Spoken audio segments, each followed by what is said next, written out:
Demon WhatsApp group. Full story.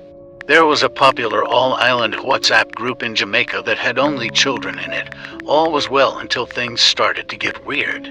One night, someone joined the group and started to send all types of demonic pictures, texts, and videos in the group. After being sent these demonic things, children who were members of the group started to die, one by one. Not only that, a little girl that joined the group got sent a blow from this mysterious member, but as a Christian child, it bypassed her and hit her little sister. Their little brother was there with them witnessing it all. The little sister became immediately possessed by a demon.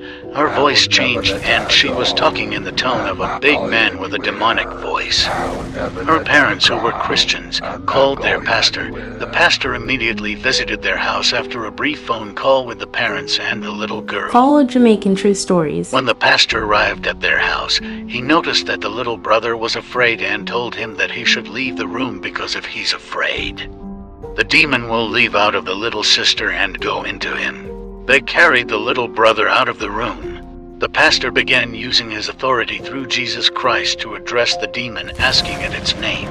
The demon told him its name and who sent it.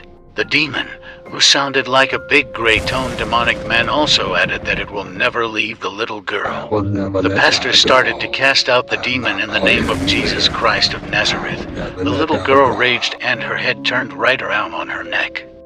The sight was terrifying. The demon was cast out that night, and the next day they carried the little girl to get a baptism to ensure that the demon could not return. The little girl is now a true Christian just like the rest of her family, and the demon has never returned. Parents, beware of these WhatsApp groups. Like, follow, and share Jamaican True Stories for more.